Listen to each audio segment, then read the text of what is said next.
Betrayed by their own children, an elderly couple is left to survive a deadly blizzard with nothing but a thin, tiny old tent. What happens next will shock you.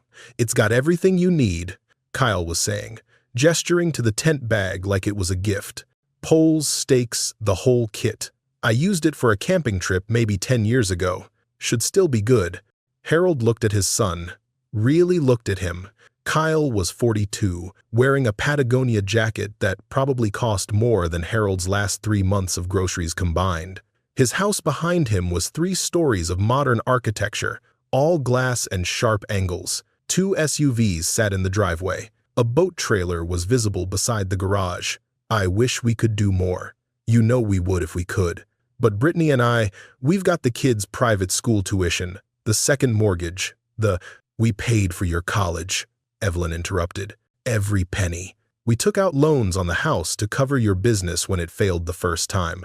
Your father worked doubles for 3 years straight so you could have your start. I know, Mom, and I'm grateful. But that was a long time ago, and things are different now. The economy, the market, you have a boat. The words hung in the cold air like breath made visible. Kyle's jaw tightened. That boat is an investment. For family time, for the kids. Harold placed his hand on Evelyn's arm. Not to silence her. After 51 years of marriage, he'd never tried to silence her, but to steady himself, to keep from saying things that couldn't be unsaid. Where's this campground? He asked. Kyle looked relieved. He pulled out his phone and began tapping. I'll text you the directions. It's about 40 minutes outside town, up toward the National Forest. Beautiful area, really. Peaceful. Harold turned the word over in his mind. He'd spent his whole life being peaceful, believing that if you raised your children right and gave them every advantage you never had, they'd be there when you needed them. He'd been a fool. The drive took longer than 40 minutes because Harold had to pull over twice. Once when his vision blurred, a lingering effect from the stroke that his doctors had warned him about. And once when Evelyn started crying so hard she couldn't breathe. They sat on the shoulder of a mountain road, their ancient Honda Civic ticking as the engine cooled, while Evelyn pressed her palms against her eyes and shook with sobs she'd been holding back for months. 42 years, she said through her tears. 42 years we gave them, everything we had, everything we were. Harold reached across the center console and took her hand. Her fingers were cold. They were always cold now. The arthritis had gotten worse since they'd lost the house, since the stress had started eating at her from the inside out. I know, he said, because what else was there to say? Derek sold our house, Harold. Our son sold the house we raised him in. He forged your signature on documents. He took everything and left us with nothing. I know. And Melissa won't even answer her phone. Her own mother calls, and she sends it to voicemail. 3 months now. 3 months of silence. I know, Evie. The twins said they'd visit us at assisted living. They said it was the best decision for everyone. They said, her voice broke, they said they loved us, and then they just stopped coming, stopped calling, like we were already dead, like we weren't even worth the effort of pretending anymore. Harold squeezed her hand and said nothing. There was nothing to say, nothing that would make any of it make sense. The children who had once clung to them with such fierce love, who had promised in the uncomplicated way of the young that they would always, always be there. Promises. What were they worth? The Social Security checks came to $2,887 combined. The cheapest apartment in their town started at $1,200 a month, not including utilities. Harold's medications ran another $400 after Medicare. Evelyn's arthritis treatments, another $200. Food, gas, the few remaining bills that followed them even into destitution. By the time everything was accounted for, there was nothing left. Less than nothing. The assisted living facility where the twins had deposited them had lasted 3 weeks. Then the administrators had called a meeting, their faces arranged in professional sympathy, to explain that the family's promised payments had stopped coming. Unfortunately, without continued financial support, alternative arrangements would need to be made. Alternative arrangements, that's what Kyle's tent was. An alternative arrangement. The campground was empty when they arrived. Harold hadn't expected otherwise. It was mid-November in the Colorado mountains. The summer families were long gone, the fall hikers had retreated to warmer places, and only the desperate or the lost would be out here now. He parked the Civic in a pull-off near a clearing that looked relatively flat. The ground was hard with frost, the grass brittle and brown. Pine trees surrounded them on three sides, their branches heavy and dark against the graying sky. "This is it?" Evelyn asked. Harold looked at the clearing, at the mountains rising behind it, at the thin ribbon of road that was their only connection to the world they'd known. He thought about Kyle's text. "Beautiful area. Peaceful. You'll love it." "This is it," he confirmed. The tent was worse than he'd expected. The canvas was thin, far too thin for winter camping. It had been designed for summer trips, for weekend getaways when the worst weather you might encounter was a brief afternoon thunderstorm. Several seams showed signs of wear, and there was a patch near the base that looked like it had been done with duct tape years ago. The poles were aluminum, lightweight, meant for easy setup.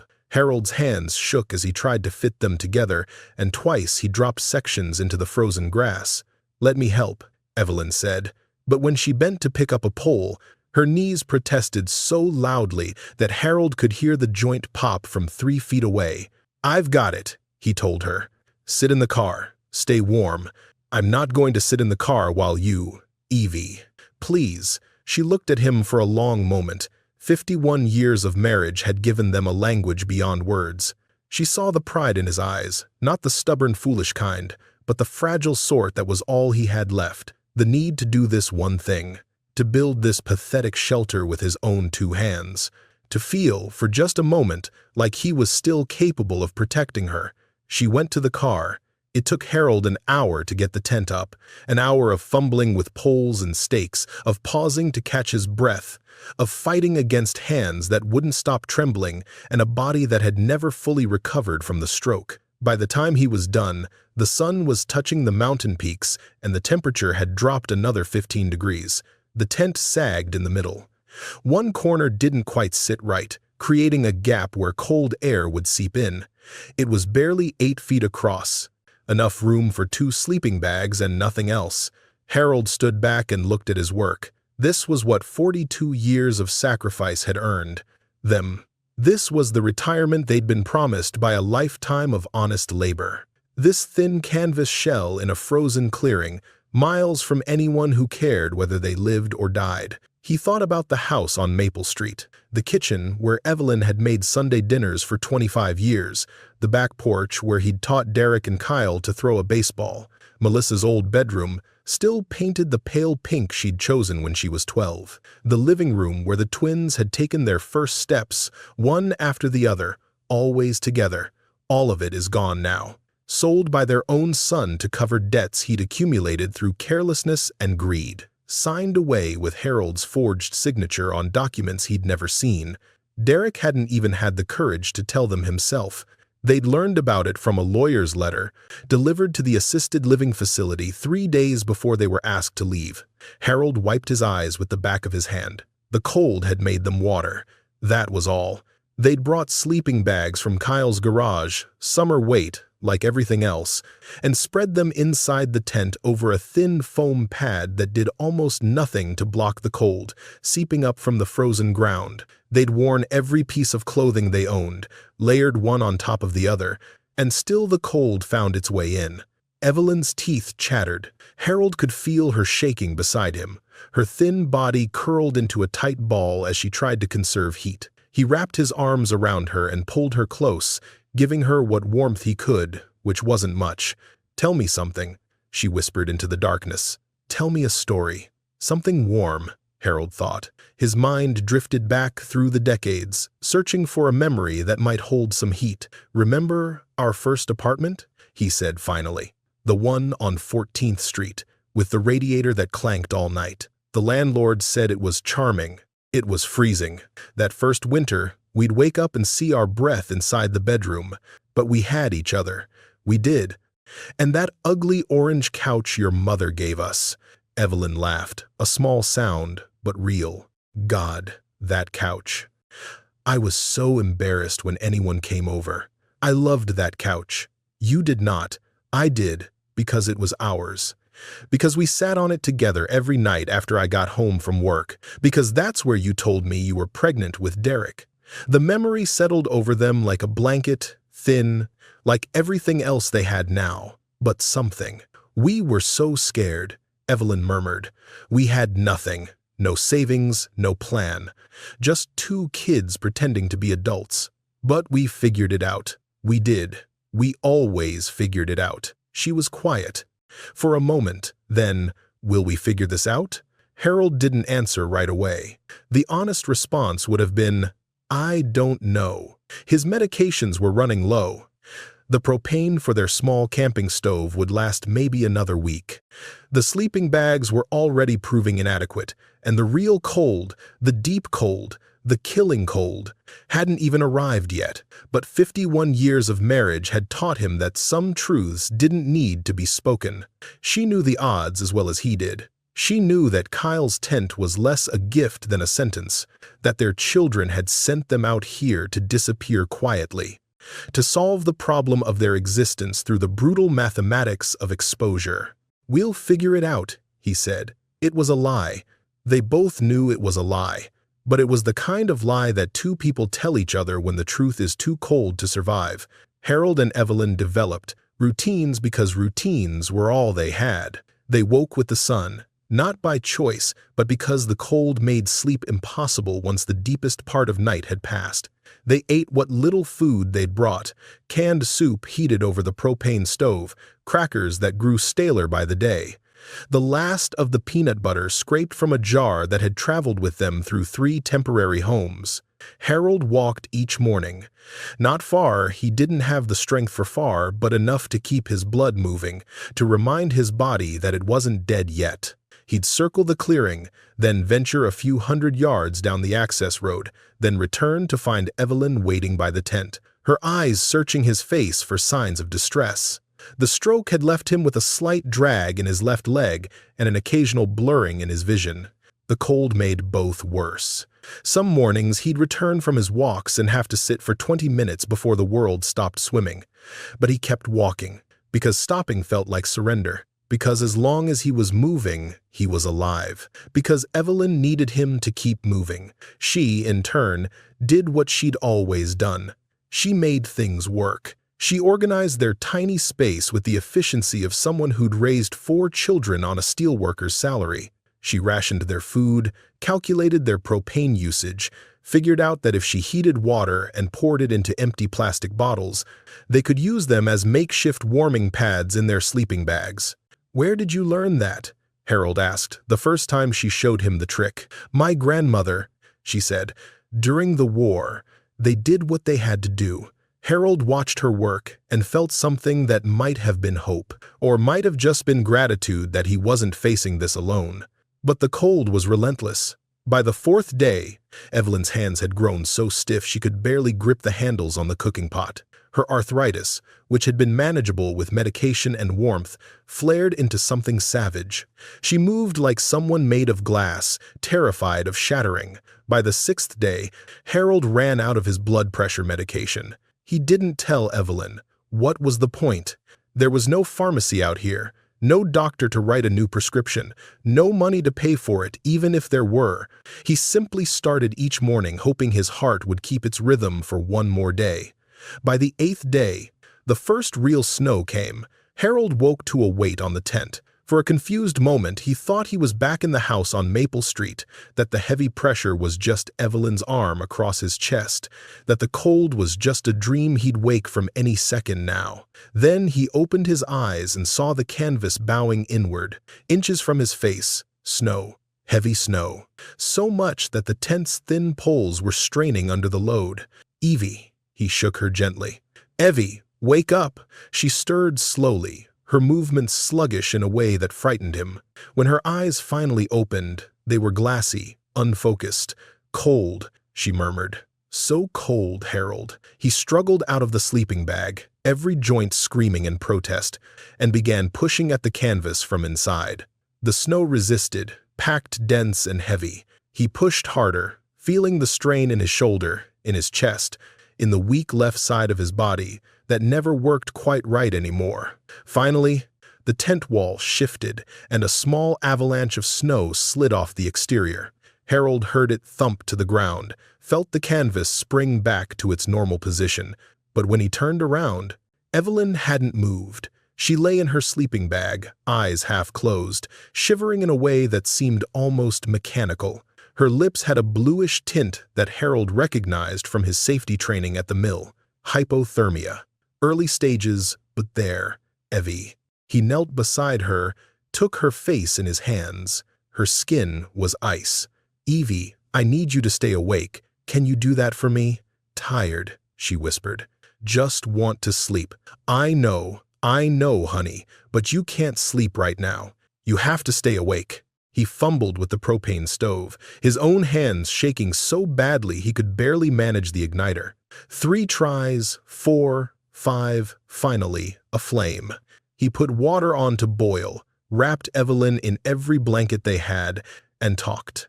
He talked about their wedding day, about Derek's first steps, about the vacation they'd taken to Yellowstone when the kids were young, all 6 of them crammed into a station wagon that broke down twice on the way home. He talked about Melissa's graduation, about the twins' baseball games, about Sunday dinners and Christmas mornings, and all the small, ordinary moments that had made up their life. He talked until his voice went hoarse. He talked until the water boiled, and he'd filled every bottle they had. He talked until Evelyn's shivering slowed, and her eyes came back into focus, and she looked at him with something like herself again. "Harold," she said, "I'm here. We're going to die out here." He wanted to lie. He wanted to tell her another warm story, spin another thin comfort against the cold. But he'd run out of lies. "Maybe," he said. She reached for his hand. Her grip was weak but present. "I'm glad you're with me," she said. "Whatever happens, I'm glad it's you." Harold squeezed her fingers and said nothing. Outside, the snow continued to fall. The snow fell for 2 days. Harold lost track of time somewhere in the middle of it. Day and night blurred together into an endless gray twilight, punctuated only by the need to clear snow from the tent, to boil water, to keep Evelyn warm enough to survive until the next hour. He stopped eating on the 2nd day. Not a conscious decision. There just wasn't enough food for both of them, and Evelyn needed the calories more than he did. She was smaller, frailer, and the cold had hit her harder.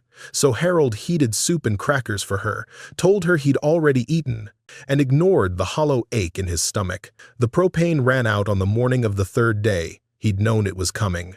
He'd watched the flame grow weaker over the past 12 hours, the blue tongue shrinking until it barely flickered. When it finally died, the silence it left behind was worse than any sound. No more hot water, no more heated bottles, no more warm soup, just the cold, patient and absolute. Harold. Evelyn's voice was stronger than it had been. She'd improved over the past day, her color returning, her eyes clearer, but it still carried a tremor that had nothing to do with temperature. "The stove. I know. What do we do?" He looked at her. 51 years of marriage, and he'd never once failed to have an answer when she asked him a question. He'd always found a way. Always figured something out. That was who he was. Harold Mitchell, problem solver, provider, the steady hand that kept everything together. Now his hands were empty. "I don't know," he said. The words cost him something. He felt it leave his body like heat escaping through a crack in the tent wall, some essential part of himself that had kept him going all these years. The belief that hard work and good intentions would always be enough. The faith that the universe rewarded those who tried. Evelyn reached for him. Her hand found his in the dim light of the tent, and she held on. "Then we wait," she said simply. "We wait, and we pray, and we see what happens. I stopped praying a long time ago. I know. I'll pray for both of us." The sun came out on the 4th day. Harold woke to light, actual golden light, streaming through the canvas walls. For a moment, he didn't understand. The world had been gray for so long that brightness felt foreign, almost threatening. Then he heard the sound. An engine, distant but growing closer. The unmistakable rumble of a vehicle navigating the snowy access road. Harold sat up so fast his vision swam. He pressed his hand against the tent wall, steadying himself, listening. The engine sound grew louder, then stopped. A door opened and closed. Footsteps crunched through snow. "Hello?" A man's voice, deep and cautious. "Anyone here?" Harold scrambled for the tent's zipper, his numb fingers fumbling with the frozen metal. By the time he got it open and stumbled outside, a figure was standing at the edge of the clearing, surveying the scene with an expression Harold couldn't read. The man was in his late 60s, maybe early 70s, tall and weathered, with a gray beard and eyes the color of pine bark. He wore a heavy canvas jacket with patches on the elbows and carried a walking stick that looked hand-carved. A truck sat behind him on the road, old, mud-splattered, but solid. "Good Lord," the man said quietly, taking in the sagging tent. The snow piled around it, Harold's gaunt frame wrapped in inadequate layers. "How long have you been out here?" Harold tried to answer, but his voice cracked. He cleared his throat and tried again. 8 days. 9, maybe. Lost count. The man's expression shifted. Something flickered behind those bark-colored eyes. Not pity exactly, but something deeper. Recognition, maybe. Understanding. "Is there anyone else with you?" "My wife. She's inside." Harold's voice broke again. "She's not doing well." The man was moving before Harold finished the sentence. He crossed the clearing in long strides, his walking stick punching holes in the snow, and ducked through the tent's opening without waiting for permission. Harold followed, his heart hammering. Inside, Evelyn had pushed herself up to a sitting position. She looked startled, afraid, a stranger in their space, in this vulnerable moment when they had nothing left to protect themselves with. But the man's voice was gentle. "Ma'am, my name is Samuel. Samuel Thornton. I'm a retired forest ranger, and I'm going to help you. Can you tell me how you're feeling?" Evelyn's eyes darted to Harold, then back to Samuel. "Cold," she whispered. "Tired. My hands." She held them up. Her fingers were swollen, the knuckles red and angry. The arthritis had progressed beyond anything Harold had seen before. Samuel examined her hands with a careful, practiced touch. "How long since you've had your medication?" "I ran out," Evelyn said. "Days ago. I don't know how many." "And you?" Samuel turned to Harold. "You look like you haven't eaten in a while." Harold shook his head. The denial was automatic, protective. "I'm fine." "No," Samuel said quietly. "You're not. Neither of you are." He stood, his head brushing the tent's low ceiling. "I'm going to get some things from my truck. Stay here. Don't try to move." He was gone before Harold could respond. Samuel returned with supplies. Not just supplies, a small miracle, carried in his weathered hands and an old canvas bag that had seen decades of use. A propane tank, full. Canned food, the good kind with pull-top lids. Thermal blankets that crinkled like foil but held heat like nothing Harold had ever felt. Hand warmers. A first aid kit, 2 pairs of thick wool socks, and coffee. Actual coffee, in a battered thermos that steamed when Samuel unscrewed the lid. "Drink," he ordered, pouring cups for both of them. Slowly. "Your systems are stressed enough without adding shock to the mix." The coffee was black and strong, and the most beautiful thing Harold had ever tasted. He felt the warmth spread through his chest, his stomach, his limbs, felt something like hope flicker back to life in the cold ashes of his heart. "Why?" he asked. Samuel looked up from where he was connecting the new propane tank to their stove. "Why what?" "Why are you helping us? You don't know us." Samuel was quiet for a moment. His hands continued their work, steady and sure, but his eyes had gone distant. "My wife," he said finally. "Eleanor. She passed 3 years ago. Breast cancer." He tightened a fitting, checked the connection. She had this saying. Used to drive me crazy, honestly. She'd say, "Samuel, strangers are just family you haven't met yet." He lit the stove. The blue flame caught immediately, strong and steady, and Harold felt tears prick his eyes at the simple sight of it. "I thought it was naive," Samuel continued. "Sentimental, the kind of thing people say when they haven't seen what the world can really do. But Eleanor, she meant it. Every word. She'd bring home strays, and not just dogs and cats. People, too.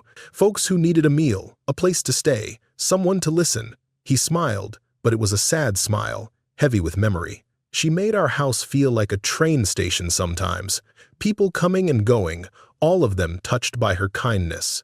She sounds remarkable, Evelyn said softly. She was. And after she died, I had a choice. I could let her goodness die with her, or I could try to carry it forward. Samuel met Harold's eyes. I patrol these roads twice a week, looking for exactly this. People who need help. People the world has forgotten. Do you do this regularly? More often than you'd think. These mountains, Samuel gestured toward the tent wall, toward the wilderness beyond. They attract people who've run out of options. Sometimes they're young folks, running from bad situations. Sometimes they're veterans who can't face the world anymore. And sometimes, he looked at Harold and Evelyn with those knowing eyes. Sometimes they're people like you. Good people who got thrown away by the ones they trusted most. Harold felt something shift in his chest. Not quite a breaking that had already happened. More like settling. The recognition that their story wasn't unique. That they weren't alone in their betrayal. How did you know, he asked, that we didn't choose this? Samuel's smile was gentle. Brother, nobody chooses a summer tent in November. Not unless they've got nowhere else to go. Samuel stayed for 3 hours. He heated soup and watched them eat. He replaced their inadequate sleeping bags with thermal blankets. He gave Harold a bottle of blood pressure medication from his own supply. I've got plenty, he said when Harold tried to refuse. And your need is greater than mine. And he listened. The story came out slowly at first, then faster, like water finding its way through a cracked dam. Harold hadn't intended to tell all of it. He'd spent weeks burying the details, trying not to think about the specific ways his children had failed them. But Samuel listened without judgment, without interruption, and somehow the silence drew the words out. Derek, the eldest, the one who'd forged Harold's signature to sell the family home, pocketing the equity to cover debts from a failed business venture. The same business Harold had refinanced his mortgage to fund 20 years ago, when Derek was young and optimistic and promised his father that the loan was temporary, that he'd pay back every penny. He never did. Melissa, the daughter, the one who'd always been closest to Evelyn, who called every Sunday for 30 years straight, until Harold's stroke, until the medical bills started piling up, until helping her parents became inconvenient. The Sunday calls stopped first, then the birthday acknowledgments, then the response to any message at all.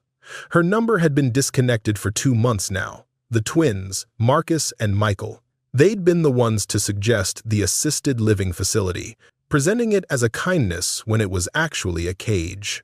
They'd promised to visit every week, to call every day, to make sure their parents were comfortable and cared for. 3 weeks. That's how long the visits lasted. Then the excuses started. Work commitments, family obligations, a vague illness that never quite cleared up. And when the facility called to say the payments had stopped, when Harold and Evelyn were given 48 hours to find somewhere else to go, the twins didn't answer their phones. Kyle, the youngest, the one who'd always been the most charming, the most promising, the golden child who'd parlayed his parents' sacrifices into a lucrative career and a lifestyle they could barely imagine. He'd been their last hope, the only one who'd bothered to return their calls, the only one who seemed to feel any guilt at all. And his solution had been this tent. He knew, Harold said, his voice rough. He knew what he was doing when he gave us this. He knew we wouldn't survive the winter. He just didn't want to be the one responsible for saying no directly. Let the mountains do it for him. Samuel was quiet for a long moment after Harold finished. The tent was warm now, the propane stove humming steadily, but the warmth couldn't reach the cold place where Harold kept his grief. I want to tell you something, Samuel said finally, and I want you to hear it, really hear it, because it's important. Harold looked up. What your children did, that's not on you. You didn't fail them. They failed themselves. Samuel's voice was firm but kind. I've seen this before. More times than I can count. Good parents, loving parents, who gave everything and got nothing back. And every single one of them asks the same question you're asking right now. What did I do wrong? Didn't I? No, you raised them with love. You sacrificed for them. You taught them right from wrong. What they chose to do with that teaching, that's on them, not you. Evelyn was crying silently, tears tracking down her weathered cheeks. Harold reached for her hand. "It doesn't feel that way," she whispered. "I know," Samuel said. "It won't for a while, maybe not ever completely. But I'm going to tell you something else, and this one's a promise."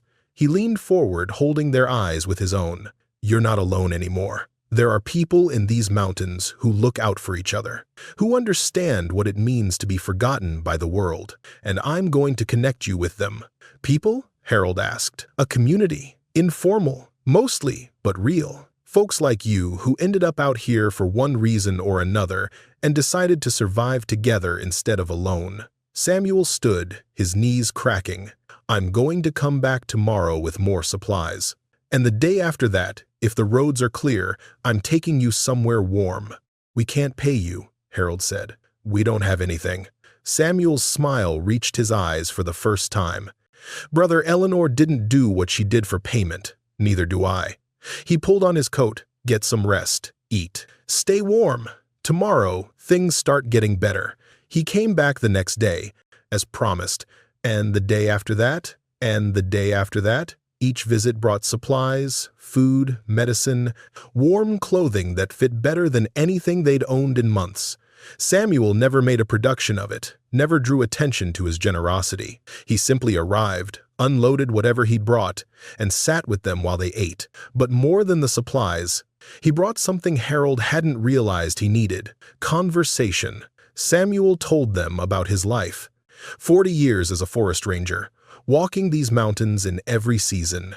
The animals he'd encountered, the storms he'd survived, the quiet beauty of sunrise over snowfields that no photograph could capture. His marriage to Eleanor. 43 years of partnership that had ended too soon but left him richer than any amount of money could. And he told them about the community he'd mentioned. "Started about 15 years ago," Samuel explained. "Bunch of us who'd ended up out here for various reasons. Some lost their homes in the recession. Some were veterans who couldn't readjust. Some were just regular folks who got chewed up by a system that doesn't care about individuals." "How many?" Evelyn asked. "Varies. Right now, maybe 30, 40 permanent residents scattered across the mountain towns. Another couple dozen who come and go depending on circumstances." Samuel poured himself more coffee from the thermos he'd brought. "We look out for each other, share resources, help when there's helping to be done." "Sounds like a family," Harold said. "Better than most families I've seen," Samuel replied. "Nobody here judges, nobody here abandons. When you're in, and when you need help, you get it. No questions, no conditions."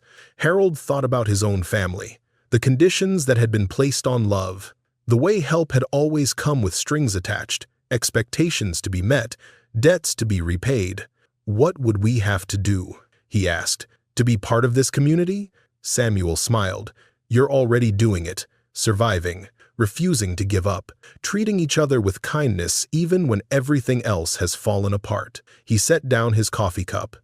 "That's the only requirement. Be a good person. Help when you can.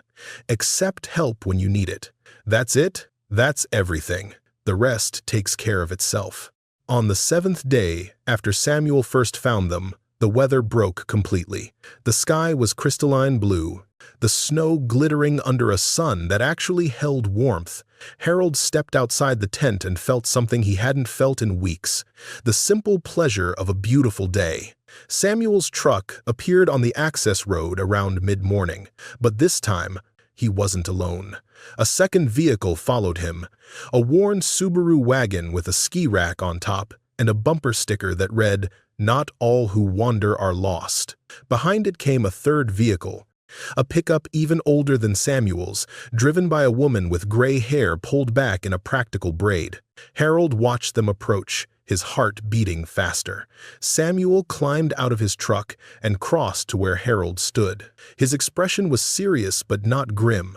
"I need to tell you something," he said quietly, "before the others get here." "What is it?" "I made some calls. I talked to some people in town. There's a pastor at the Lutheran church, a man named Thomas. Good man, honest. He's got a cabin on his property that's been empty since his kids moved out. Samuel paused. He wants to offer it to you.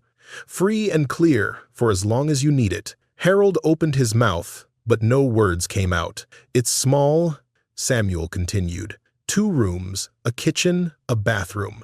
But it's warm, it's safe, and it's yours. No rent, no conditions, just a place to live. Why? Harold finally managed. Why would a stranger do that? Because that's what we do out here. Samuel put his hand on Harold's shoulder. And because of your story, what your children did to you, it made people angry.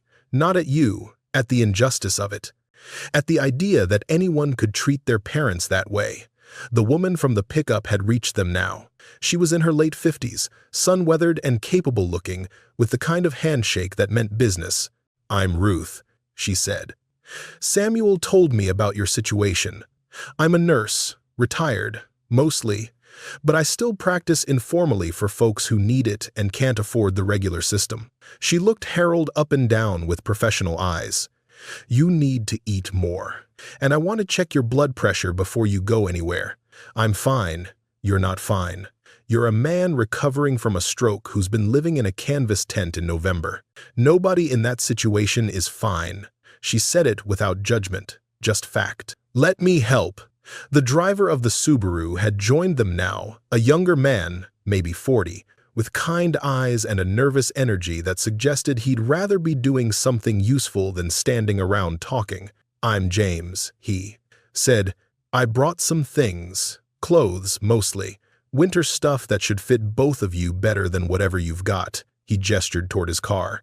"There's food, too, and a portable heater for the cabin, in case the one that's there isn't enough." Harold looked at the 3 strangers who had materialized in his frozen clearing, at Samuel, who had found them when no one else was looking, at Ruth, already pulling supplies from her pickup with the efficiency of someone who'd done this many times before, at James, unloading boxes of clothing and canned goods without being asked. He thought about his children, about their empty promises and convenient forgetting, about the way they'd reduced 4 decades of parenting to an inconvenience, a problem to be solved with a tent and directions to the wilderness. And then he looked at these people, these strangers who owed him nothing, who had nothing to gain from helping, and felt something crack open in his chest. "I don't understand," he said, and his voice was thick with emotion he couldn't control. "I don't understand why you're doing this."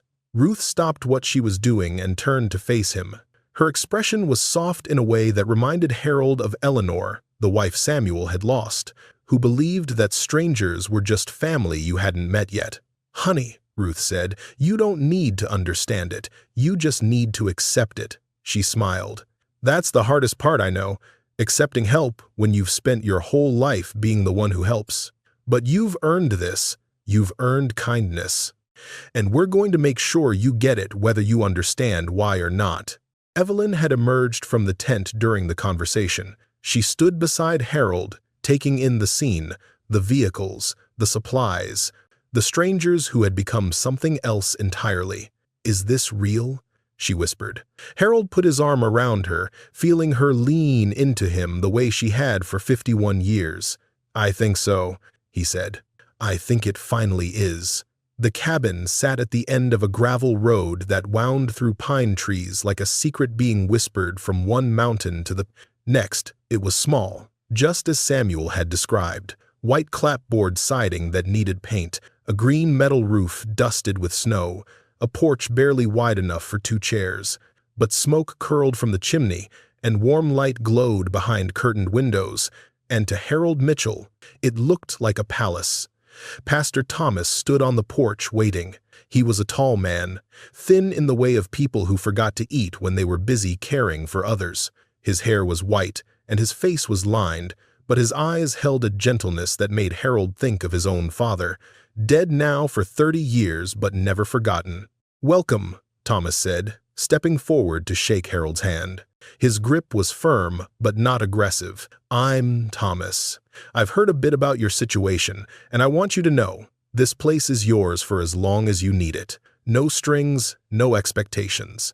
Harold tried to find words. He'd been trying to find words for the entire drive from the campground, watching the frozen wilderness give way to scattered homes, then to something resembling a town, then back out to this quiet road where the cabin waited like an answer to a prayer he'd stopped believing in. "I don't know how to thank you," he finally managed. Thomas smiled. "You don't have to, that's the point." He gestured toward the door. "Come inside. It's warm. And Ruth tells me you both need warming up more than just about anything else right now." The interior was simple but complete. A main room with a wood stove already burning, flames visible through the glass door. A small kitchen with actual appliances, a refrigerator humming quietly, a stove with 4 burners, a microwave that looked like it came from the previous decade but probably still worked fine. 2 doors led off the main space, one to a bedroom with a real bed, a queen-size mattress covered in a quilt that someone had clearly made by hand, and one to a bathroom with a shower, a toilet, and running water. Running water. Harold hadn't realized how much he'd missed running water until he turned on the tap and watched it flow, clean and clear, into the sink. "The heater works," Thomas was explaining, "but the wood stove is more reliable in deep cold. I've got a cord of firewood stacked around back, and James is bringing more tomorrow." The refrigerator's stocked with basics: milk, eggs, bread, some vegetables. "Ruth's going to stop by later with medications for both of you." Evelyn stood in the middle of the main room, turning slowly, taking it all in. Her eyes were wet, but she wasn't crying, not exactly. She was doing something Harold had seen only a handful of times in their 51 years together. She was allowing herself to hope. "The quilt," she said softly, gesturing toward the bedroom. "Who made it?" Thomas's expression shifted, something tender moving behind his eyes. "My wife, Margaret. She passed 4 years ago. That was one of her last projects." He paused. "She would have wanted someone to use it, to be warm under it. She hated the idea of beautiful things going to waste." Evelyn crossed to the bedroom doorway and stood looking at the quilt for a long moment. Then she turned back to Thomas. "Thank you," she said. "I know those words aren't enough. I know there's nothing I can say that matches what you're giving us. But thank you." Thomas nodded. "You're welcome. Both of you." He moved toward the door. "I'll let you get settled. The church is about 2 miles down the main road if you ever want to visit, but there's no pressure. This isn't conditional on anything. It's just a place to be, a place to heal." After he left, Harold and Evelyn stood in the cabin's warmth and said nothing for a long time. There was nothing to say. The silence held everything: the grief, the gratitude, the disbelief that any of this was actually happening. Finally, Evelyn spoke. "I want to take a shower," she said. "A real shower, with hot water." Harold laughed. It came out rusty, unpracticed, but real. "Go," he said.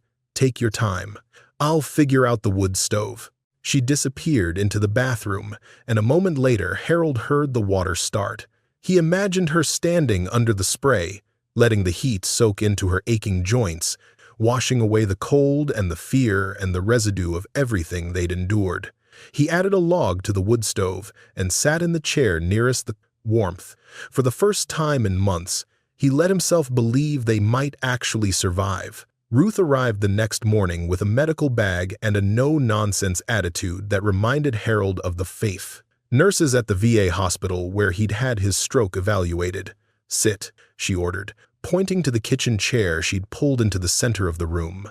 "I'm going to check everything: blood pressure, heart rate, oxygen levels. And I want to see your hands, Evelyn. Samuel told me about the arthritis." Harold sat. He'd learned in the past week that arguing with people who wanted to help was a waste of energy he didn't have. Ruth worked efficiently, wrapping the blood pressure cuff around his arm with practiced ease. Her brow furrowed as she watched the numbers climb. "When did you run out of your medication?" she asked. 9 days ago, maybe 10. And you've been managing on just what Samuel brought you?" "It was enough to keep me going." Ruth made a sound that suggested she disagreed. "Your pressure's high. Not dangerous, but higher than I'd like." She removed the cuff and reached into her bag. "I'm going to give you a 2-week supply of what you need. After that, We'll get you set up with Dr. Chen in town. He does sliding scale for folks who can't afford full price. We can't. Stop. Ruth held up her hand. I know what you're going to say. You can't afford it. You don't want charity. You've always paid your own way. I've heard it all before, Harold. Every single person who comes through here says the same thing. She fixed him with a stare that was stern but not unkind. Here's the truth. You paid your way for 74 years. You worked, you raised children, you contributed to a society that's now failing to take care of you. This isn't charity. It's what you're owed. It's what everyone is owed when they've given their whole life to doing the right thing. Harold opened his mouth to argue, then closed it again. Good, Ruth said. Now let me see those hands, Evelyn. Evelyn extended her swollen fingers, and Ruth examined them with the same careful attention she'd given Harold's blood pressure. Her expression grew more serious as she manipulated each joint, watching Evelyn's face for signs of pain. How long since you've had proper treatment for this? Months, Evelyn admitted. The medication was expensive, and after we lost the house, you stopped taking it. There wasn't money for everything. Harold needed his blood pressure pills more than I needed. Stop right there. Ruth's voice was firm. You don't get to sacrifice your health for his, and he doesn't get to sacrifice his for yours. That's not how this works. You're both important. You both deserve care. She reached into her bag again. I'm going to start you on something that should help with the inflammation. It's not a cure, but it'll make moving easier. And I want you both doing gentle exercises. Nothing strenuous, just enough to keep the blood flowing. I'll show you some before I leave. For the next hour, Ruth taught them stretches and movements designed for aging bodies in cold climates. She showed Harold how to monitor his own blood pressure, using a cuff she'd brought as a gift. She demonstrated massage techniques that Evelyn could use on her own hands when the pain got bad. And she talked. She told them about herself. 25 years as an ER nurse in Denver, burnout that nearly destroyed her marriage, the decision to move to the mountains and start over. She told them about the community Samuel had mentioned, the informal network of people helping people that had grown up in these forgotten towns. It started with just a few of us, she explained. Samuel and Eleanor, me and my husband before he passed, a couple of veterans who'd found their way up here after Iraq. We'd share meals, check on each other during storms, pool resources when someone was running low. She smiled. Then word got out. People started showing up, folks like you, who'd been thrown away by the system or by their own families. And we just kept helping, kept growing. How many people? Harold asked. Hard to say exactly. The core group is maybe 40, 50 people scattered across 3 or 4 towns, but there are others on the edges, folks who come and go, who need help for a season and then move on, or who stick around and become part of the family. Ruth began packing up her supplies. You're part of that family now, whether you feel like it or not. You'll meet more of them in the coming weeks. After she left, Harold sat in the warmth of the cabin and thought about the word she'd used. Family. His real family, the one he'd created, raised, and sacrificed for, had thrown him away like garbage. They'd taken everything he had and left him with nothing. They'd watched him and Evelyn walk toward almost certain death and done nothing to stop it. But these strangers, these people who owed him nothing, who had no obligation to care whether he lived or died, they'd welcomed him without hesitation, fed him, housed him, treated his medical conditions, called him family. It didn't make sense. Nothing about it made sense. And yet, here he was, warm and safe, with medicine in his system and food in his stomach and a bed waiting for him that didn't smell like mildew and desperation. Maybe sense wasn't the point. Maybe kindness didn't have to make sense to be real. The weeks that followed were quiet, not empty. There was always something happening, someone stopping by, some small task that needed doing, but quiet in the way that healing requires. Space to breathe, room to think, time to let the wounds begin to close. Harold fell into a routine. He woke each morning before dawn, added wood to the stove, and made coffee in the old percolator he'd found in one of the kitchen cabinets. He'd sit by the window and watch the light change over the mountains, the sky shifting from black to purple to pink to gold. He'd think about nothing in particular, letting his mind wander wherever it wanted to go. Sometimes it went to dark places. To Derek's betrayal, to Melissa's silence, to the twins' broken promises, and Kyle's murderous gift. He'd feel the anger rise up in his chest, hot and bitter. And he'd let it burn for a while before consciously setting it aside. What good was anger now? It couldn't change what had happened. It couldn't make his children into the people he'd raised them to be.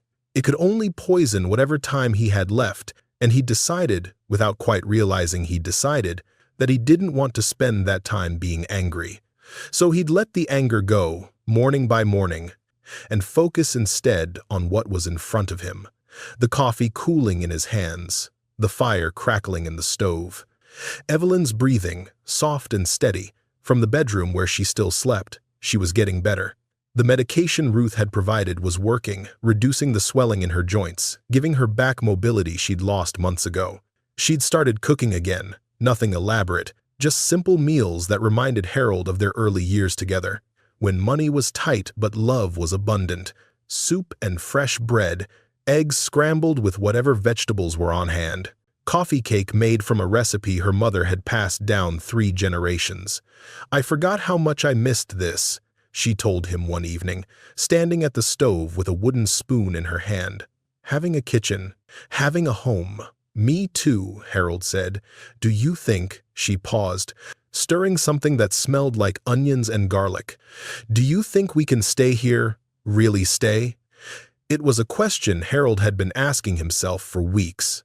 Pastor Thomas had said the cabin was theirs for as long as they needed it, but what did that mean? A month? A year? Until Thomas decided he needed the space for someone else? "I don't know," he admitted. "I hope so. I'd like to plant a garden in the spring," Evelyn said softly. "If we're still here, there's that patch of ground by the south side of the cabin that gets good sun. I could grow tomatoes, maybe some beans, herbs for cooking." Harold looked at her. This woman he'd loved for more than half a century, who had weathered every storm beside him, who had been betrayed by her own children and nearly died in a frozen tent, but was still talking about gardens and spring and the future. "We'll be back here," he said. "I'll make sure of it." Dr. Chen's office was in a converted house on the main street of town, sandwiched between a hardware store and a diner that looked like it hadn't changed since 1975. The doctor himself was younger than Harold, expected, maybe 45, with wire-rimmed glasses and a calm manner that put Harold immediately at ease. "Ruth told me about your situation," Dr. Chen said, reviewing Harold's medical file with focused attention. "Stroke 8 months ago, high blood pressure, some residual weakness on the left side. How are you feeling now?" "Better," Harold said honestly. "Better than I've felt in months." "That's good. Stress and exposure can do a number on cardiovascular health, especially post-stroke. The fact that you're recovering is a good sign." Dr. Chen set down the file. "I want to do some baseline tests today. Blood work, EKG, the usual." "Ruth mentioned you're worried about cost." Harold nodded. The worry was constant, a background hum that never quite went away. "Here's what we're going to do," Dr. Chen said. "I operate on a sliding scale for patients without insurance or resources. Based on your situation, your fee for today's visit is 0. Future visits, we'll reassess, but I don't expect it'll ever be more than you can manage. I can't ask you to work for free." "You're not asking. I'm offering," Dr. Chen smiled. "I grew up poor, Harold. My parents were immigrants who worked 3 jobs between them just to keep food on the table. Every doctor I saw as a kid, every teacher who helped me, every person who gave me a chance I hadn't earned, they're the reason I'm here now. This is how I pay that forward." Harold felt the familiar sting behind his eyes that came whenever someone was unexpectedly kind. He was learning, slowly, to accept these moments without fighting them, to let the kindness in instead of deflecting it with protests and pride. "Thank you," he said. "You're welcome. Now let's get those tests done." The story appeared in the Mountain Herald 3 weeks after Harold and Evelyn moved into the cabin. Samuel had mentioned something about spreading the word, but Harold hadn't understood what that meant until Ruth showed up one morning with a newspaper tucked under her arm and a peculiar expression on her face. "You might want to see this," she said. The headline read, "Local community rallies around elderly couple abandoned by family." Below it was a photograph Harold didn't remember being taken. Him and Evelyn standing on the cabin's porch, the mountains rising behind them, their expressions caught somewhere between disbelief and gratitude. The article told their story, all of it. The 42 years of sacrifice, the children who'd promised to always be there, the house sold out from under them, the assisted living facility that had ejected them when payments stopped, Kyle's tent and the frozen campground where Samuel had found them dying. It quoted Pastor Thomas, "These are good people who were failed by the ones they trusted most. Our community doesn't let that kind of injustice stand." It quoted Dr. Chen, "The Mitchells represent a growing crisis in America. Elderly people discarded by family members who see them as inconveniences rather than human beings worthy of dignity and care." It quoted Ruth, "They were 3 days from death when Samuel found them, maybe less. The hypothermia had already set in. If he'd been a week later, even a few days, we'd be planning a funeral instead of a welcome party." And it quoted Evelyn, words Harold didn't remember her saying but recognized as perfectly hers. "We spent our whole lives believing that family meant everything. We were wrong. Family is the people who show up when you need them. By that definition, our children were never our family at all." Harold read the article 3 times. Then he set the paper down and stared at the wall for a long time. "Are you okay?" Ruth asked. "I don't know," he admitted. "I didn't expect this to become public. I know. And if you want, we can ask the paper not to run any follow-up stories. This was a one-time thing, meant to let the community know about your situation so more people could help." Ruth paused. "But there's something else you should probably know." "What?" "The story's been picked up by some bigger outlets. State papers, a couple of news websites. Samuel got a call from a TV station in Denver, asking if they could do an interview." Harold felt his chest tighten. The attention, the exposure, it was overwhelming. He'd spent his whole life being invisible, working hard, staying quiet, not making waves.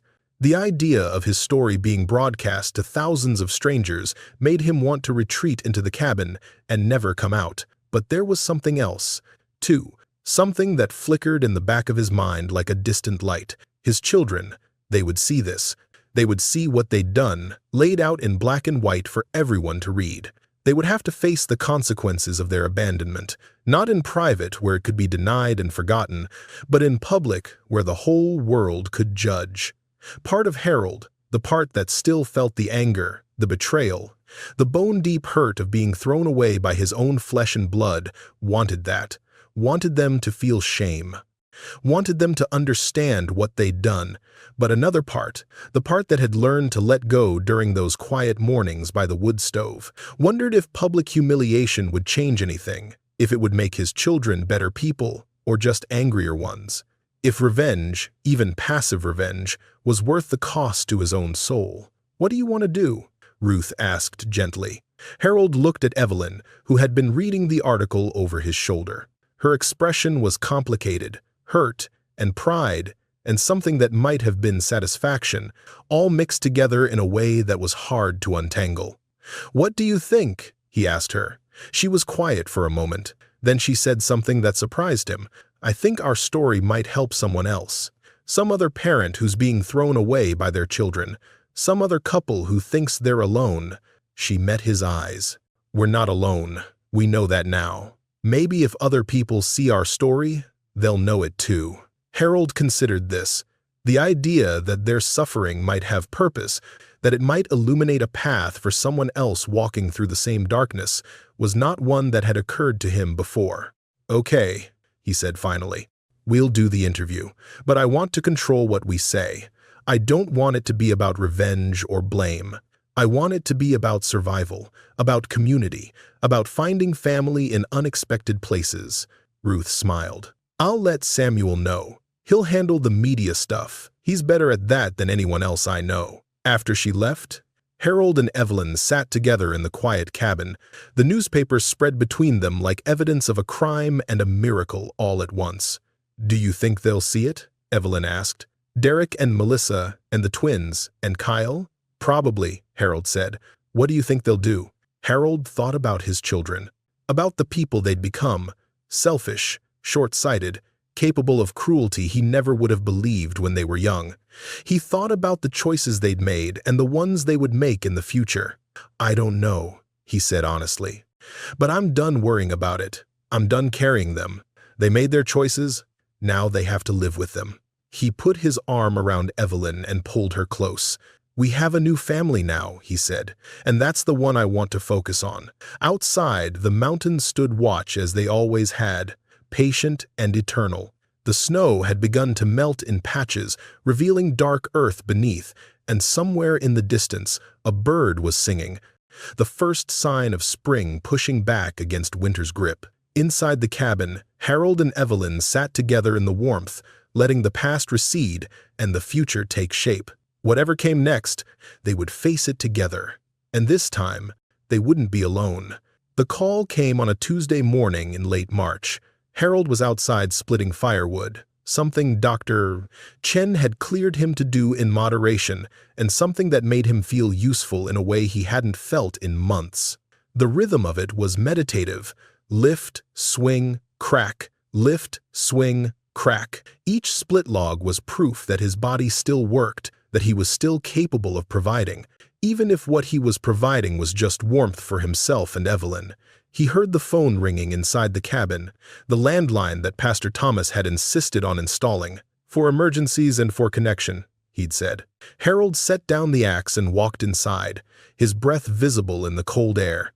Evelyn had already answered. She stood in the kitchen with the receiver pressed to her ear, her face pale, her free hand gripping the counter like she needed it to stay upright. "Yes," she was saying. "Yes, I understand." "No, She looked up as Harold entered, and something in her expression made his stomach drop. "He's here now. I'll tell him." She hung up without saying goodbye. "Who was that?" Harold asked. Evelyn was quiet for a moment. Then she said a name Harold hadn't heard spoken aloud in months. "Derek." The word landed like a stone in still water, sending ripples through the cabin's peaceful air. Derek, their eldest son, the one who had forged Harold's signature, sold their home, taken everything they had, and left them with nothing. "What did he want?" "He's coming here," Evelyn said. Her voice was steady, but Harold could see the tremor in her hands. "Tomorrow." He said he saw the news story. He said, she paused, swallowing hard. He said he wants to talk, to explain. Harold felt something cold settle in his chest. Not anger, exactly. He'd let most of the anger go over the past months, released it morning by morning like steam escaping from a kettle. But something else remained, a wariness, a protective instinct that had nothing to do with himself and everything to do with Evelyn. "Do you want to see him?" he asked. Evelyn considered the question, really considered it, the way she always did with important things. "I don't know," she admitted. "Part of me wants to slam the door in his face. But another part," she trailed off. "Another part wants answers," Harold finished. "Yes," he crossed to her and took her hands in his. They were warmer now than they'd been in that frozen tent. The medication and the warmth and the care had done their work, but they still trembled. "Then we'll see him," Harold said, "together. And whatever he has to say, we'll listen. But we don't owe him anything, Evie. Not forgiveness, not understanding, not a second chance.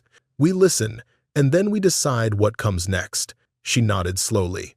"Okay, and I'm calling Samuel. I want him here when Derek arrives."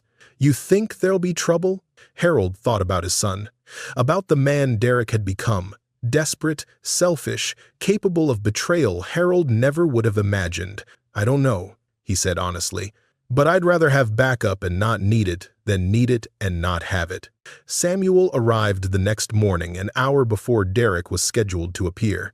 He brought coffee and pastries from the diner in town, and he brought something else too, a quiet, steady presence that made Harold feel less alone in what was coming. "You don't have to do this. You know, Samuel said as they sat on the porch, watching the road. "You don't owe that boy anything, not after what he did." "I know," Harold said, "but Evelyn needs answers. And maybe," he paused, searching for the right words, "maybe I need to see who he's become. To know if there's anything left of the son I raised, or if that person is gone completely." Samuel nodded slowly. "I understand that. Just remember, whatever he says, whatever excuses he makes, you get to decide how you respond. You're not trapped anymore, brother. You have choices now. You have people who'll stand with you no matter what." "Brother." The word still caught Harold off guard sometimes. Samuel used it naturally, without self-consciousness. The way you'd address someone you'd known your whole life, rather than someone you'd met in a frozen clearing 4 months ago. But that was the strange alchemy of what they'd built here, this community of forgotten people. Time moved differently when every day was a gift you hadn't expected to receive. 4 months could feel like 4 decades, when each one was filled with kindness you'd stopped believing was possible. The sound of tires on gravel interrupted Harold's thoughts. A car was coming up the road, new, expensive, completely out of place on this mountain, where most vehicles were older than their drivers' marriages. "That's him," Harold said, standing. The car pulled up in front of the cabin and stopped. For a long moment, nothing happened. Then the driver's door opened, and Derek stepped out. He looked older than Harold remembered. Thinner, too, with dark circles under his eyes and a nervous energy that manifested in the way he couldn't quite stand still. He was wearing a suit, the kind of suit that cost more than Harold had ever earned in a month, but it was rumpled, like he'd slept in it. "Dad," Derek said, his voice cracked on the single syllable. Harold said nothing. He waited. Derek's eyes moved from Harold to Samuel to the cabin behind them. Something flickered across his face. Surprise, maybe, or discomfort at seeing his parents in circumstances so different from what he'd expected. "Can we talk?" Derek asked. "Please. I know I don't deserve it, but come inside," Harold said. Not warmly, but not cruelly either. Just a statement of fact, an invitation that was also a test. Derek followed them into the cabin. Evelyn was sitting at the kitchen table, her hands wrapped around a cup of tea that had long since gone cold. She didn't stand when Derek entered. She didn't speak. "Mom," Derek said. His voice broke again, and Harold saw tears gathering in his son's eyes. "Mom, I'm so sorry. I'm so—" "Sit down," Evelyn said quietly. "And tell us why you're here." Derek sat. Samuel took up a position near the door, not threatening, just present. A witness to whatever was about to unfold. For a long moment, no one spoke. The wood stove crackled. Wind whispered against the windows. The cabin held its breath. Then Derek began to talk. The story came out in fragments, like pieces of a broken mirror being assembled one shard at a time. The business failure that had started everything, not the first one, the one Harold had helped him recover from 20 years ago, but a second one, bigger, more catastrophic. Debts that had accumulated in secret, hidden from his wife, his siblings, his parents. "I was going to fix it," Derek said, his voice hollow. "I had a plan. I just needed capital to get back on my feet. And the house, your house, it was just sitting there, appreciating in value while you were in the assisted living facility. I told myself it was a loan, that I'd pay you back with interest once the business recovered. You forged my signature," Harold said flatly. Derek flinched. "Yes, you stole our home, the place where we raised you, the place where your mother planted the garden she'd tended for 30 years. I know what I did. I've been living with it every day since. Have you?" Evelyn's voice was ice. "Have you really been living with it? Because from where I sat, in that freezing tent your brother gave us, waiting to die, it didn't seem like anyone was living with anything. It seemed like we'd been erased, like we didn't exist anymore." Derek put his head in his hands. His shoulders shook with sobs that might have been genuine or might have been performance. Harold couldn't tell anymore, couldn't trust his ability to read the child he'd raised. "I saw the news story," Derek said through his tears. "I saw what happened to you, what I did to you, and I couldn't." He looked up, his face wet and ravaged. "I couldn't live with myself. I had to come. I had to try to make it right. How? Harold asked. How do you make something like this right? You can't give us back the house. You can't give us back the months we spent thinking we were going to die. You can't give us back the trust we had in our own children. I can try. I can. Derek reached into his jacket and pulled out an envelope. I brought money, everything I could scrape together. It's not much compared to what I took, but it's a start. And I'll keep paying every month until— We don't want your money, Evelyn said. Derek looked stricken. Then what? What can I do? There has to be something. Evelyn was quiet for a long moment. When she spoke, her voice had changed. Still cold, but with something else beneath it. Something that sounded almost like exhaustion. Do you know what the hardest part was? She asked. It wasn't the cold. It wasn't the hunger. It wasn't even the fear of dying. She met Derek's eyes with a gaze that could have cut glass. It was knowing that our own children had decided we weren't worth saving, that 42 years of love and sacrifice meant nothing to you, that you could look at your father and me and see nothing but inconvenience. That's not— I never meant, but you did. All of you.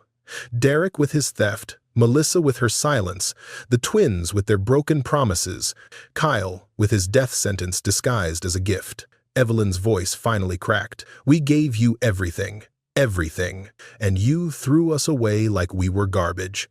The cabin fell silent. Derek sat with his head bowed, tears dripping onto his expensive suit.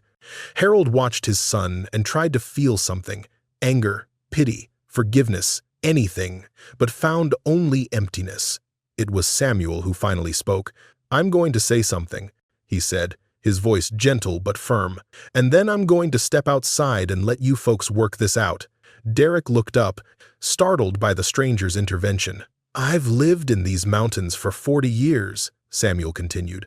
I've seen a lot of people come through here. Broken people, desperate people, people who've done terrible things and people who've had terrible things done to them. And if there's one thing I've learned, it's this. Forgiveness isn't about the person who hurt you, it's about you.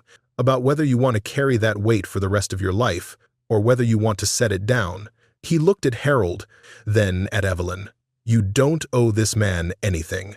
Not forgiveness, not reconciliation, not a second chance.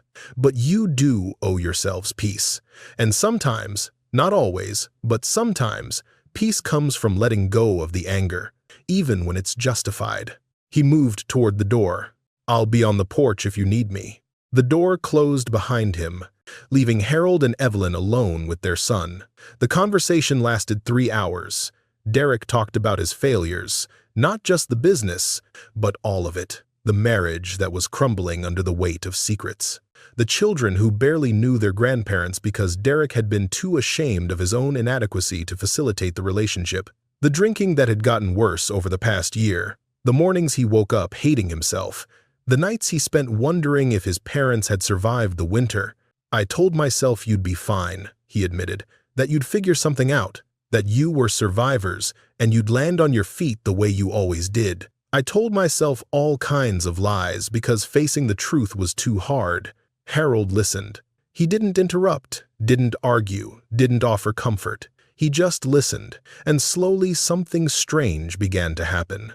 The emptiness he'd felt when Derek first arrived began to fill, not with forgiveness, exactly, but with something more complicated. Understanding, maybe. Recognition of the weakness that had driven his son to betrayal.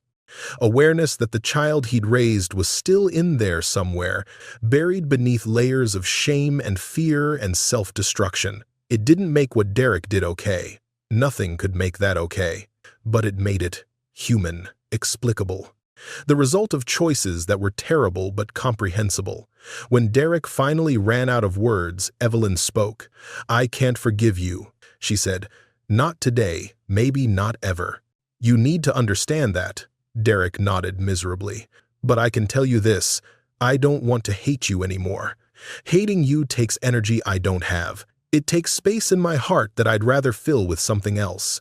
She reached across the table and, for the first time, touched her son's hand.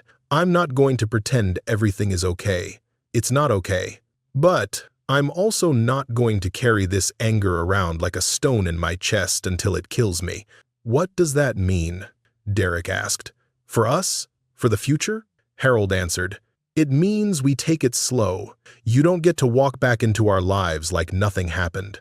But if you're serious about making amends, real amends, not just money, then maybe, over time, we can build something new."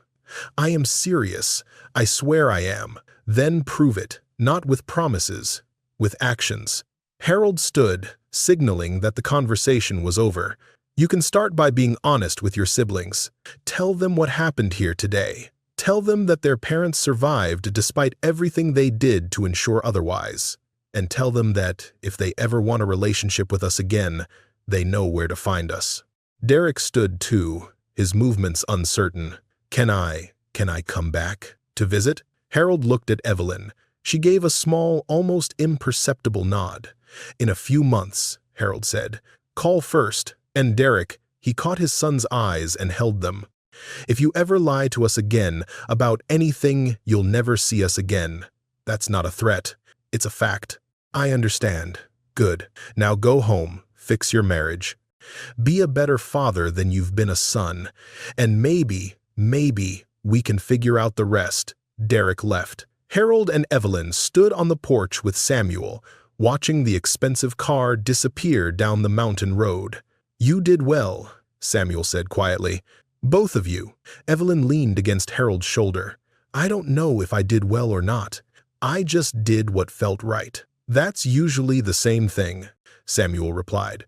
Spring came to the mountains like a promise finally kept. The snow retreated up the peaks, revealing meadows that erupted into wildflowers almost overnight. The birds returned, first the robins, then the bluebirds, then the hummingbirds that would hover around the feeder Evelyn had hung outside the kitchen window. The air warmed, not dramatically, but enough that morning walks no longer required 3 layers of clothing.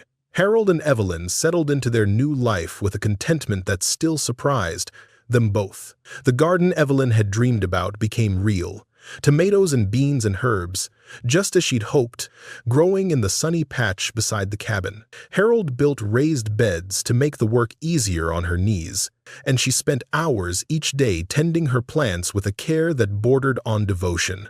"This is what I always wanted," she told Harold one evening, dirt under her fingernails and satisfaction on her face. "A simple life, good people around us, work that means something." "We could have had it sooner," Harold said. "If we hadn't spent so many years trying to give the kids everything we didn't have. Maybe. But then we wouldn't appreciate it the way we do now." She smiled, a real smile, the kind that reached her eyes. "Sometimes you have to lose everything to understand what you actually need." The community that had saved them became their family in ways that went beyond metaphor. Ruth stopped by twice a week to check on their health and share gossip from town. Dr. Chen became not just their physician but their friend, joining them for dinner occasionally and discussing everything from politics to philosophy over Evelyn's cooking. James, the nervous young man who'd brought them clothes that first day, turned out to be an excellent chess player, and he and Harold developed a weekly game that Harold looked forward to more than he'd admit. And Samuel became something Harold had never expected to have again, a brother. Not by blood, but by choice. By the bond that forms between two people who've seen each other at their worst and decided to stay anyway. They fished together in the streams that ran down from the mountains. They worked on projects around Samuel's property and Harold's cabin. They sat on porches as the sun went down and talked about their wives, Eleanor, who had believed in the goodness of strangers, and Evelyn, who had survived betrayal and emerged stronger. "Eleanor would have loved your wife," Samuel said one evening. "2 peas in a pod, I think. Both of them too stubborn to give up on anything." Harold laughed. "Evelyn would say the same about her. Maybe that's why this all worked out. Maybe Eleanor and God and whoever else is up there decided that you two needed this place, and we needed you." Samuel took a sip of his coffee.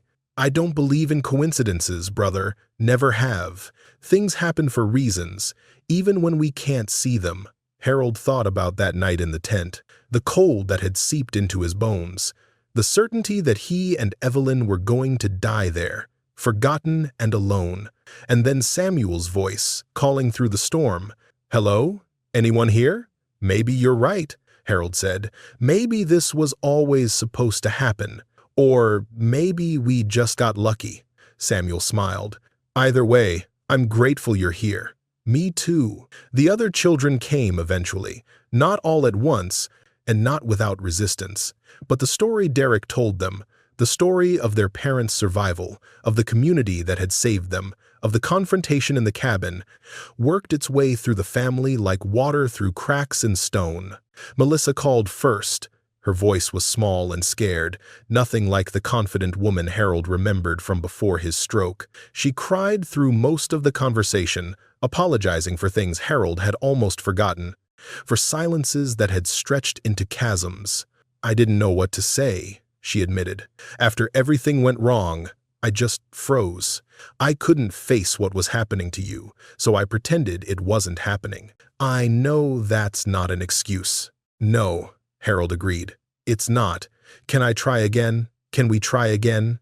Harold looked at Evelyn, who was listening on the extension. She nodded slowly. "We can try," he said. "But it's going to take time, Melissa. A lot of time. I understand. I'll wait, however long it takes." The twins came next, together as always. They drove up from Denver on a Saturday in June, arriving at the cabin with nervous expressions and arms full of gifts that Harold didn't want but accepted anyway because refusing would have cost more energy than it was worth. The conversation with them was harder. Marcus and Michael had always operated as a unit, reinforcing each other's decisions, sharing blame in a way that diffused individual responsibility.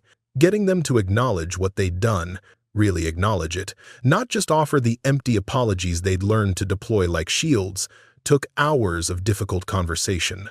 But eventually, something cracked. "We thought we were helping," Marcus admitted, his voice raw. "The assisted living facility. We really did think it was the best option. We didn't know they were going to stop paying." "We didn't know. You didn't know because you stopped asking," Evelyn interrupted. "You made a decision about our lives without asking what we wanted, and then you walked away and assumed everything would be fine. That's not helping. That's abandoning." The twins had no response to that. There was no response, but they listened. They stayed. They asked questions about the cabin, the community, the life their parents had built from the ashes of everything the children had destroyed. And when they left, there was something different in the air between them. Not forgiveness, not yet, but the possibility of forgiveness. A door cracked open instead of sealed shut. Kyle never came. He sent a letter, eventually. A single page of carefully worded non-apology that acknowledged mistakes were made and expressed hope that healing could occur without Gendon ever actually admitting what he had done. Harold read it once, then threw it in the wood stove and watched it burn. "Some people don't change," Samuel said when Harold told him about the letter. "Some people can't see past themselves long enough to understand the damage they've done. That's not your fault, and it's not your responsibility to fix." "I know," Harold said, "but he was my son.